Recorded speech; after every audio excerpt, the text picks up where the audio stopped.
Shalom, povo de Deus, Deus abençoe a vida de vocês. Voltei com o capítulo 17 do livro de Atos, né? Onde mostra aí Paulo descendo a Tessalônica, né? Descendo até Bereia também, chegando até Atenas, né? Na sua viagem aí evangelística, né? E quando ele chega ali na região de Tessalônica, ele vai até uma sinagoga, né? Como era de seu costume, tá? Paulo, como um judeu praticante, ele sempre, né, sempre fazia esse caminho, tá? E diferente do que muitas pessoas acham, Paulo procurava primeiro os judeus, né? Depois ele procurava os demais, né? Primeiro os judeus e os gentios piedosos, né? Não sei como é aquela tradução de vocês, mas são os prosélitos, né? São as pessoas que estavam inclinadas ao Deus de Israel e ou tinham se convertido ao judaísmo ou era amante, né? Vamos chamar assim, amante do judaísmo, mas ainda não havia feito a aliança da circuncisão, né? E ele chegava lá e nesse caso da Salônica, ele foi lá para fazer um drashot, né? Ele foi para ali para fazer uma midrash, ou seja, ele foi explicar as passagens, inclusive abrindo as passagens. Aqui é algo interessante porque o texto ele era algo que era basicamente exclusivo das sinagogas do templo, tá? E de alguns poucos mestres da lei, né? Não era uma coisa como a gente tem hoje, que todo mundo tem uma Bíblia em casa. Então, a gente só podia ter acesso a esses textos, em sua grande maioria, a grande maioria das pessoas só tinham acesso a esses textos ou nas sinagogas ou no templo, né? E aí ele vai fazer ali a sua midrash. No que consistia aí a midrash do primeiro século ali, né? Normalmente você tinha ali uma alegoria, né? uma parábola baseada em um versículo bíblico. Depois você passava para a explicação em si do texto, utilizando também de alegorias, de exemplos, né? De exemplificações, e terminava ali com uma conclusão, com uma palavra de exortação e também com uma oração, né? Com um kadish.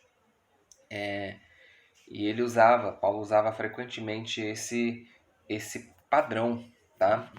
É um padrão, inclusive, com reflexões talmúdicas, midrásticas, é a forma mais comum de Paulo pregar, né?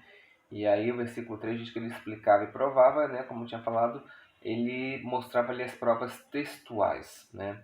Agora, é natural que as pessoas muitas vezes não aceitem. Como acontece hoje, também acontecia naquele tempo, né?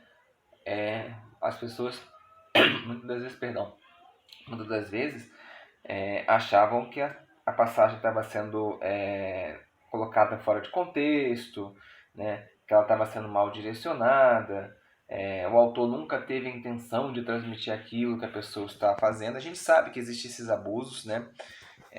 Tanto nos dias de hoje como também nos tempos antigos, mas o importante de tudo isso é que o fundamento de Deus permanece, né? 2 Timóteo 2,19. A base, ela está ali, né? E uma vez que você tem acesso e que você estude e pela presença do Espírito Santo você consegue identificar a verdade, né? A verdade ela fica explícita, tá? Ainda que tenham tentado colocar coisas implícitas dentro dele, né? Agora, se você leva a explicação de uma forma correta, levando em consideração o tempo histórico, levando em consideração o costume da época, né, a cultura, também o histórico da pessoa que tá sendo lida ali, né? Você vai pegar uma mensagem de Paulo, você tem que ter uma noção do histórico de Paulo, né? Para não falar besteira, igual muita gente fala que Paulo era contra a lei, né? Ele era acusado disso lá naquela época e continua sendo acusado até hoje a respeito disso. Se você conhece o histórico, as coisas ficam mais fáceis, tá? E é natural que as pessoas procurem aquilo que estava sendo falado, aquela novidade de Jesus no Antigo Testamento, tá? Nenhuma novidade de Deus, assim acreditam os judeus, E também eu particularmente também acredito, e acredito que isso é bem detalhado na palavra. Nada vem sem antes Deus nos revelar, né, através dos seus profetas. E se você for pegar aí um bichinho na minha perna enquanto eu estou gravando, deixa eu jogar ele para lá, bichinho de farinha. Nós temos 695 citações do Antigo Testamento no Novo Testamento. Então, quando há explicação de quem é Jesus, de como veio, por que veio, é no Antigo Testamento que você vai procurar. Então é natural que Paulo utilize desse recurso, né? Às vezes bastava simplesmente uma citação, como eu posso dizer assim, uma citação mais solta, mais jogada, né? Mas às vezes é necessário você parar e ler o texto e refletir sobre o texto e fazer acontecer, tá?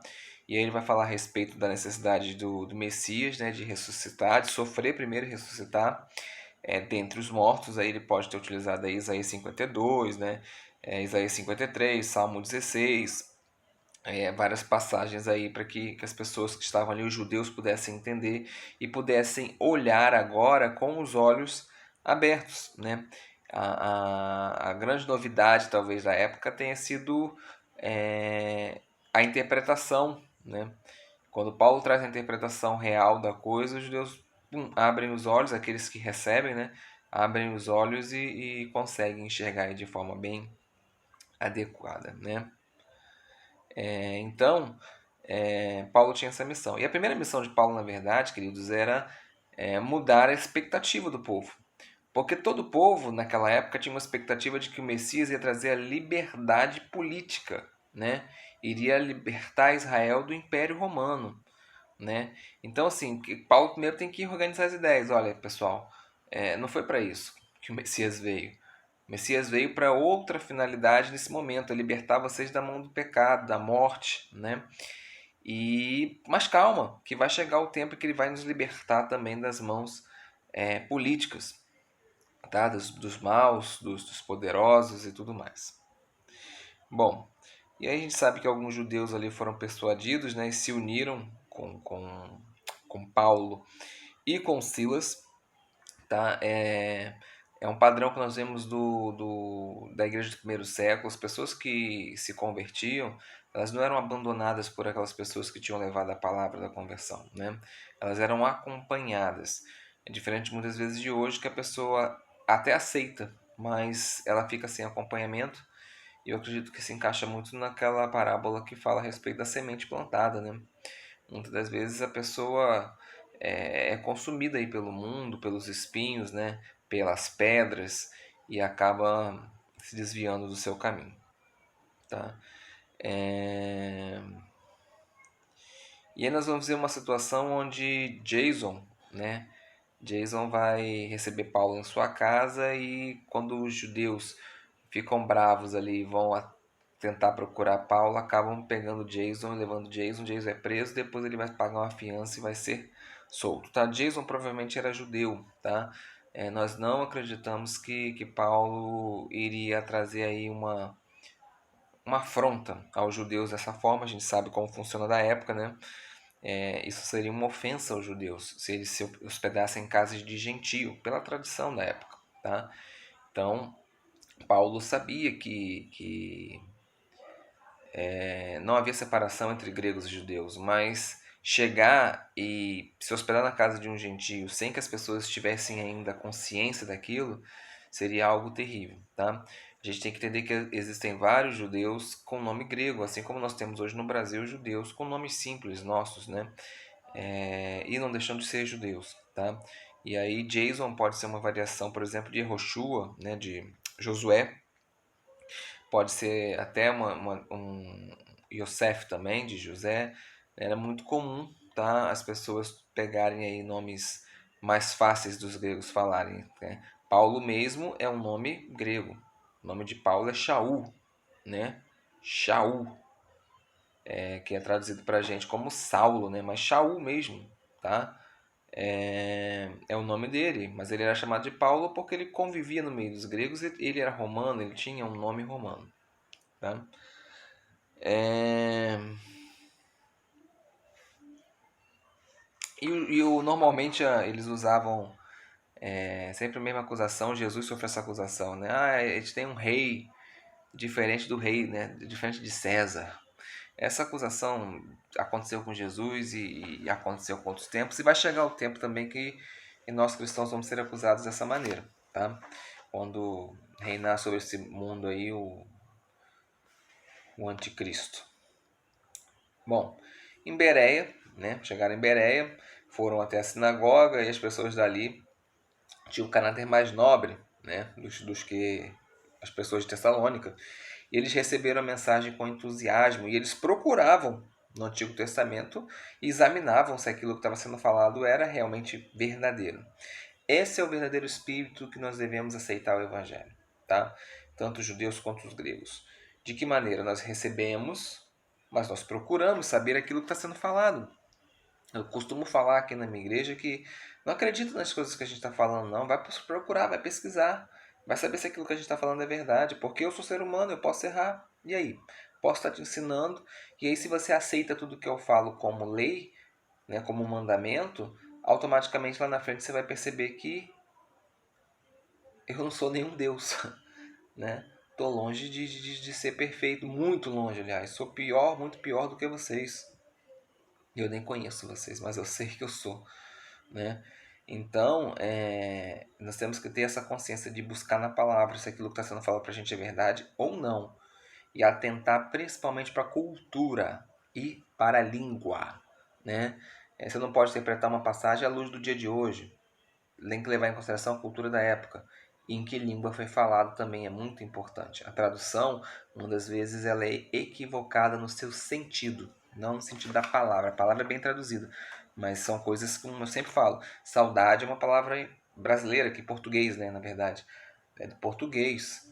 Não existe essa palavra saudade em lugar nenhum. Lá fora as pessoas falam que sentem falta, mas nós temos uma palavra diferente. Então, quando eu vou traduzir um texto do português para o inglês, essa saudade não tem o mesmo sentido que a gente sente aqui, sabe?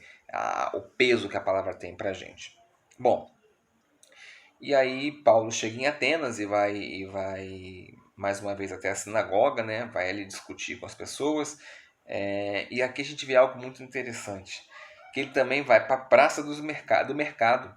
É o lugar mais movimentado da cidade da época, tá? E ali ele pregava para quem ele encontrasse. Então aqui a gente tem uma referência do primeiro evangelismo de rua, definitivamente registrado assim.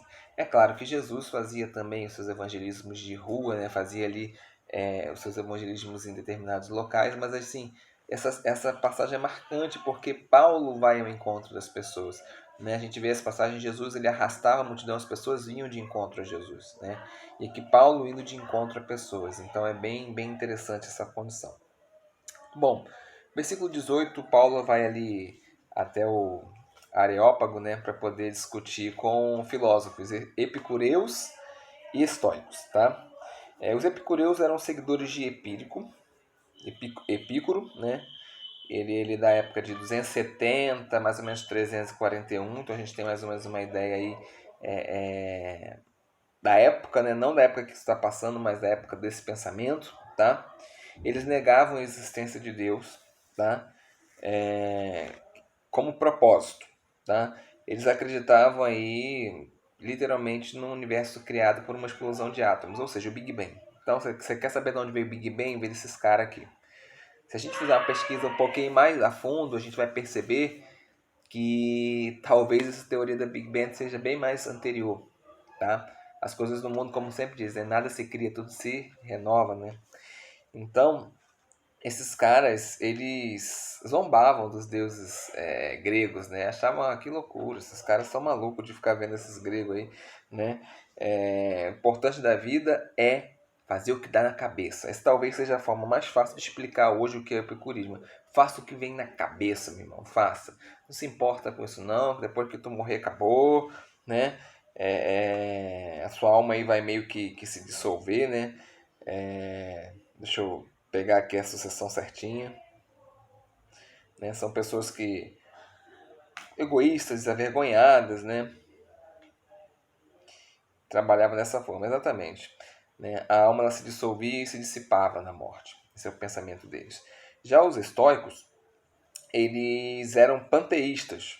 Deus não passava aí de uma palavra expressando aí indistinto espírito da razão, tá?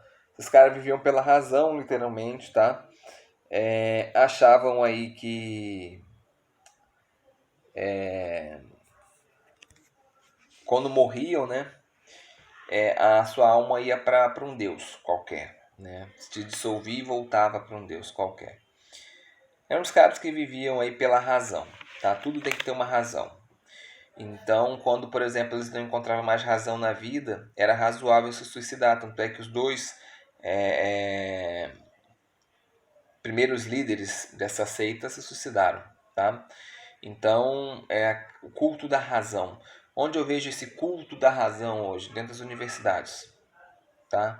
É o templo aí do saber deles, onde eles procuram constantemente ir contra as coisas de Deus e também negar Deus de qualquer jeito, né? Bom, são duas coisas que já se via há muito tempo lá atrás, né? Bom, ele fala, quem é esse tagarela aí, né?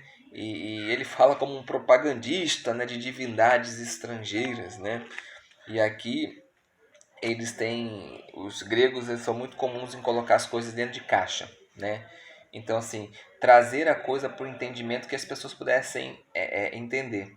Então assim, Jesus não era um Deus estrangeiro novo, né? Mas eles precisavam colocar aí, botar um nome, né? Como é que eu posso dizer? Colocar uma etiqueta para que as pessoas pudessem entender aquilo que ele falava. Bom, nós vamos para Aerópago, né? Que ali traduzido seria Concílio Máximo, tá? Era um local onde pessoas importantes iam discutir sua filosofia, né? Era a base da sociedade da época. E lá, meus amigos, Paulo não vai usar escritura